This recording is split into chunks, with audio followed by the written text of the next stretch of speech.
श्री शिवाय नमस्तुभम। दोस्तों, आप सभी लोग जानते हैं कि 3 अक्टूबर 2025 यानी शुक्रवार को पड़ रही है पापांकुशा एकादशी। आश्विन महीने के शुक्ल पक्ष में आने वाली एकादशी का नाम है पापांकुशा एकादशी। पापांकुशा एकादशी का नाम 2 शब्दों से मिलकर बना है, पाप और अंकुश। और पापांकुशा एकादशी व्यक्ति के सभी पापों और अपराधों पर अंकुश लगाती है, इसलिए इसे पापांकुशा एकादशी कहते हैं। और पापांकुशा एकादशी का व्रत रखने वाले भक्तों के सभी पापों का नाश हो जाता है और ऐसा व्यक्ति सद्मार्ग पर चलता है। इस बार पापांकुशा एकादशी के दिन भद्रा भी लग रही है। अगर कभी भी मौका लग जाए तो आप लोगों को पीपल के पत्ते पर राम लिखकर बहुत छोटा सा उपाय करना है। इन दोनों का संयोग बहुत ही कम आता है। इस दिन आपको एक पीपल के पत्ते पर राम वाला उपाय तो आपको अवश्य ही करना चाहिए, क्योंकि ऐसा दिन पूरे साल में सिर्फ एक ही बार आता है। और दोस्तों, आप सभी लोग जानते हो कि शुक्रवार का अगर सबसे बड़ा कोई उपाय है तो वह पीपल के पत्ते पर राम वाला उपाय। तो दोस्तों, शुक्रवार एकादशी के दिन आप लोगों को इस पीपल के पत्ते पर राम लिखकर बहुत छोटा सा उपाय करना है। बहुत सारे लोग होंगे जिन लोगों ने इस उपाय को ना किया हो, मतलब पूरा साल निकल गया, उन्होंने किसी भी दिन इस पीपल के पत्ते पर राम वाला उपाय को ना किया हो। पर दोस्तों, आपके पार के लिए हमारी एक पहला मौका बचा हुआ है, जो कि 3 अक्टूबर 2025 शुक्रवार के दिन है। इस दिन आप लोगों को इस वाले उपाय को जरूर कर लेना है। भले ही आपने पूरे भर इस उपाय को ना किया हो, पर अगर आपने इस आश्विन माह के शुक्रवार के दिन अगर इस वाले उपाय को करते, पान को 76 के सान लिया, तो आपको इस उपाय को करने का वह फल मिलेगा जिसकी आपने कभी कल्पना भी नहीं करी होगी। इसीलिए आप लोग इस वाले उपाय को एक प्रातः के बाद जरूर कर लेना है, ताकि आप लोगों के हाथ से यह मौका ना जा सके और आपको इस उपाय को करने का फल मिल सके। दोस्तों, यह उपाय पंडित जी ने अपनी अभी की ही श्री शिव महापुराण की कथा में बताया है जी। इस उपाय को आज हम आपको बहुत अच्छे से समझाने वाले हैं। इस वीडियो को देखने के बाद इस उपाय को समझने के लिए आपको कोई और वीडियो को देखने की जरूरत नहीं पड़ेगी। तो चलिए दोस्तों, उपाय को शुरू करते हैं। देखिए, इस आश्विन माह के शुक्रवार एकादशी के दिन ये इतना खास होता है, इतना महत्वपूर्ण होता है। देखा गया है कभी कभी बड़े बड़े पूजा पाठ अनुष्ठान से जो मनोकामना पूर्ण नहीं होते, आश्विन माह के शुक्रवार एकादशी के दिन एक छोटे से उपाय करने से ही आपकी मनोकामना पूर्ण हो जाती है। और बहुत सारे लोगों ने इस उपाय को किया भी है और उनको इस उपाय को करने का फल भी जरूर मिला है। अगर आप लोग भी इस उपाय को करना चाहते हैं, तो आप इस उपाय को करना चाहते हैं को पहले अच्छे से समझ लेना, सुन लेना, उसके बाद करना। आपको इस उपाय का फल जरूर मिलेगा। और इस उपाय को कर लेने से आपके घर में चाहे किसी भी प्रकार की दुख और समस्या क्यों ना चल रही हो, आपको उसका कारण भी नहीं पता है कि भाई ये समस्या किस कारण से चल रही है। उसका कुछ भी कारण हो सकता है, जैसे पितृदोष हो सकता है या किसी भी तरह का मंगल दोष भी हो सकता है। तो इस दिन आप लोगों को ये वाला उपाय कर लेना है। ये एक ऐसा उपाय है जिस उपाय को अगर किस विशेष दिन पर किया जाए तो भाई उस विशेष दिन का जो है वह तो हमें मिलता ही मिलता है। पर हमने उस दिन पर इस उपाय को किया है तो हमें उससे भी बड़ा फल मिलता है, और फल बहुत जल्दी मिलता है, क्योंकि आप इस उपाय को बहुत ही बड़े और विशेष दिन पर कर रहे हो। तो चलिए अब उपाय के बारे में बात करते हैं। लेकिन उससे पहले आप लोगों को यह जानना आवश्यक है कि आखिर ये उपाय किस समय करना है, किसको करना है और कैसे करना है। तो चलिए हम आगे आपको वीडियो में एक एक करके बता देते हैं। लेकिन उससे पहले अगर आप लोग हमारे चैनल पर पहली बार आए हैं या फिर मेरी आवाज आज पहली बार सुन रहे हैं, तो हमारे चैनल को सब्सक्राइब जरूर कर लेना और इस वीडियो को लाइक करके कमेंट बॉक्स में श्री शिवाय नमस्तुभये ओम नमः शिवाय जरूर टाइप कर देना। तो दोस्तों, इस पीपल के पत्ते पर राम वाला उपाय को हमें इस शुक्रवार के दिन कैसे करना है, किसको करना है, किस समय करना है और कहां पर करना है, ये सारे सवालों के जवाब आपको इस वीडियो में मिल जाएंगे।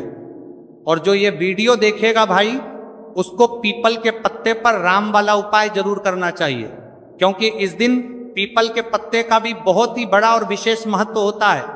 पीपल के पत्ते पर राम वाला उपाय की तो ये सोने पर सुहागा वाली बात हो जाती है, और ये एक बहुत ही बड़ा उपाय हो जाता है शुक्रवार का। तो अब दोस्तों, इस पीपल के पत्ते पर राम वाला उपाय को आखिर करना किसको है, सबसे पहले हम लोग वह बात जान लेते हैं।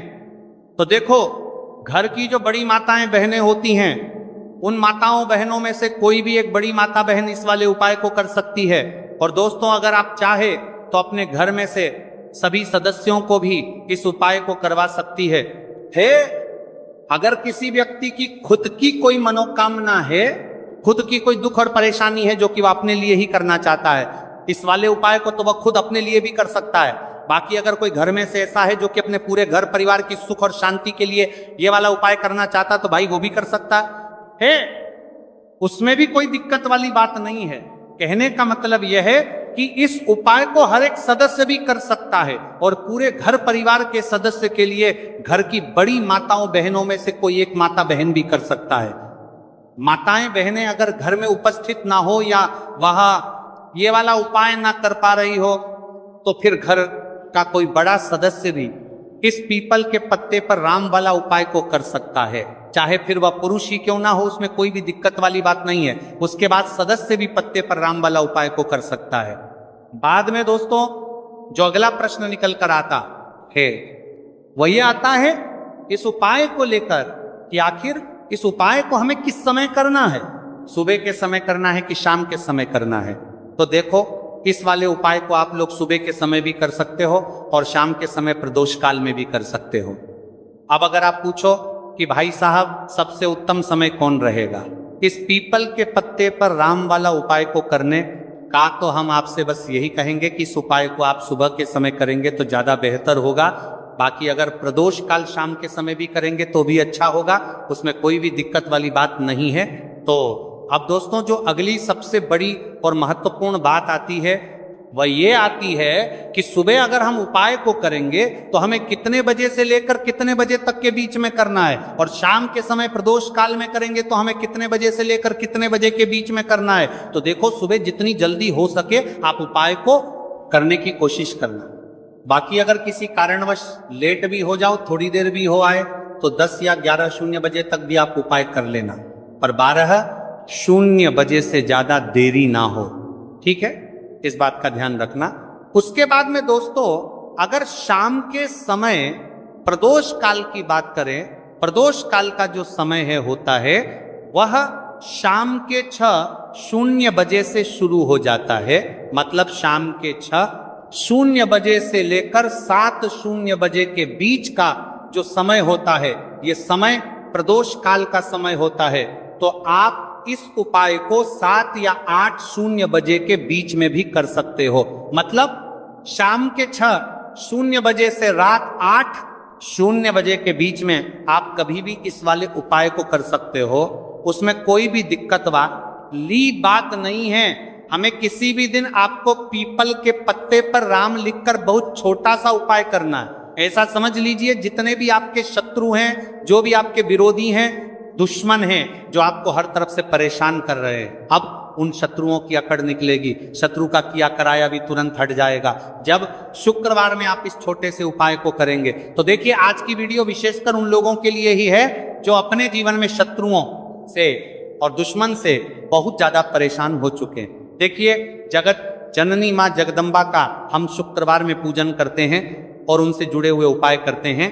साथ ही साथ आपको बता दें कि शुक्रवार में संकट मोचन हनुमान जी का पूजन करने से और उनसे जुड़े हुए कुछ उपाय करने से जीवन के बड़े से बड़े कष्ट भी क्षण भर में दूर हो जाते हैं। तब बहुत कम समय में आपके शत्रु और आपके विरोधी आपके जीवन से दूर हो जाएंगे। आपके दुश्मन लाख कोशिश करने के बाद भी आपका बाल भी बांका नहीं कर पाएंगे, अगर आप शुक्रवार में इस परेशानों के जीवन के पार की बीच ना छोटे से उपाय को कर लेते हैं। अब देखिए, आज का जो समय है ये कलयुग का समय है, और कलयुग के एकमात्र देवता जो अपने भक्तों के जीवन से सारे कष्टों को दूर कर देते हैं वह स्वयं है संकट मोचन हनुमान जी।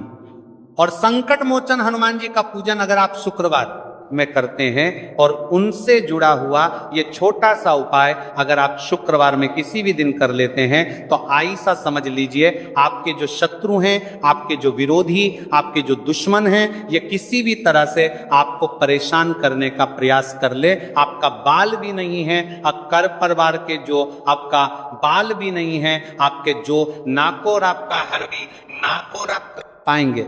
दूसरी चीज, अगर आपके शत्रु ने आपके ऊपर कोई भी तंत्र मंत्र करवा रखा है, कोई भी जादू टोना, कोई भी ब्लैक मैजिक आपके ऊपर करवा दिया है या करवाने का प्रयास कर रहे हैं, ऐसा समझ लीजिए वो किया कराया आप तक पहुंचेगा ही नहीं। और अगर आप तक पहुंचेगा, आपके बात करते गया है, कोई भी ब्लैक मैजिक तुरंत हट जाएगा जब आप इस छोटे से उपाय को शुक्रवार में करेंगे। देखिए, उपाय का रहेंगे छोटा है लेकिन बहुत महादिव्य चमत्कारी है। मतलब उपाय को करने में ना तो आपका ज्यादा समय जाएगा, ना ही इसमें आपके ज्यादा पैसे लगने वाले हैं। और ऐसा समझ लीजिए कि एक बार ही अगर आपने इस उपाय को शुक्रवार में कर लिया तो इसका महादिव्य चमत्कार आप खुद देख लेंगे। तो शुक्रवार के जो 9 दिन होते हैं ये बहुत ही सिद्ध दिन होते हैं।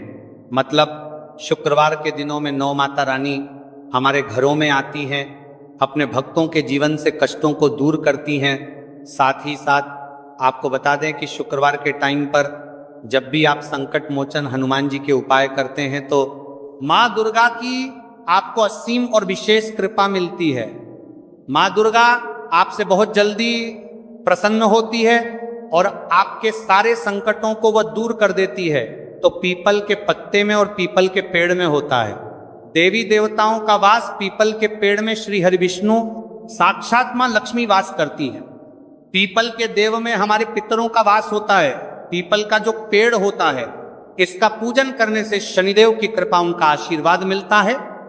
और पीपल का पत्ता जो है, इसका उपाय शुक्रवार में करने से व्यक्ति के जीवन से बड़े संकट और कष्ट दूर हो जाते हैं, जिसमें कि शत्रु और आपके दुश्मन जो हैं ये पूरी तरह परास्त हो जाएंगे, चारों खाने चित्त हो जाएंगे और कभी भी आपका कुछ नहीं बिगाड़ पाएंगे अगर ये उपाय आप करते हैं। तो देखिए, ये उपाय स्त्रियां भी कर सकती हैं, पुरुष भी कर सकते हैं, किसी भी दिन आप करते हैं भी इस उपाय को कर सकते हैं, ठीक है ना।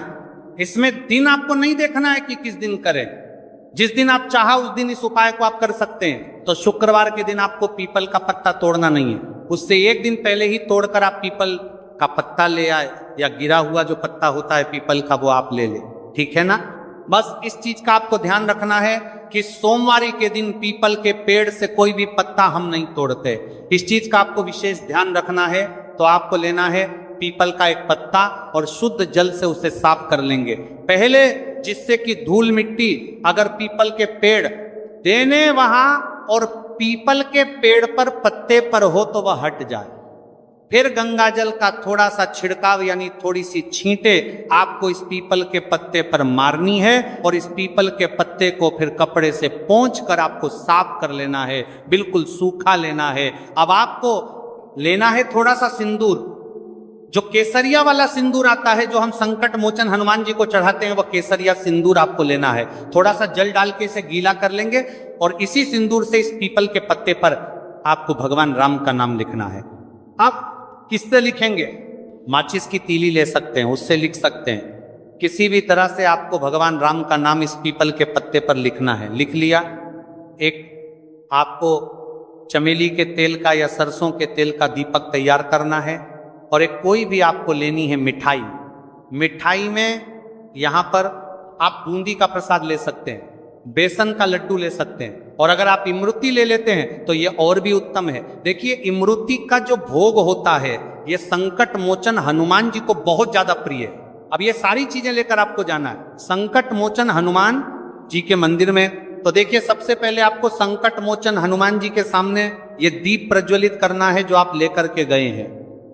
क्या ये आपने चमेली के तेल का दीपक तैयार करा है या सरसों के तेल का? सबसे पहले दीपक आप जला देंगे और दीप जलाने के बाद आपको जो पीपल का पत्ता आप लेकर के गए थे वो पत्ता आपको संकट मोचन हनुमान जी को अर्पित करना है, अर्पित करना है, हाँ चढ़ाना है।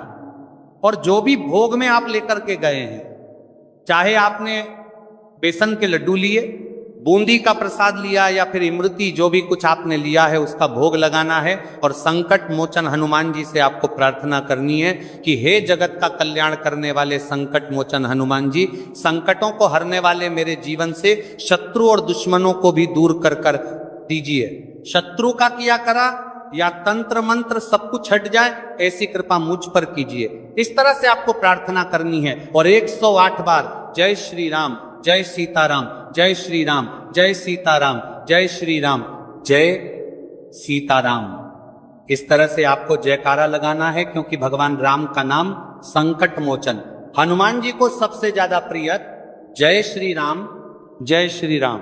तो जयकारा लगा देंगे। और देखिए, अगर एक बार हनुमान चालीसा पढ़ पाए तो आप एक बार हनुमान चालीसा ऐसा ऐसा जरूर पढ़े, ठीक है ना? ज्यादा बार नहीं तो एक बार जरूर पढ़े। जयकारा तो आपको बिल्कुल से लगाना है, और इस छोटे से उपाय को किसी भी दिन कर लीजिए।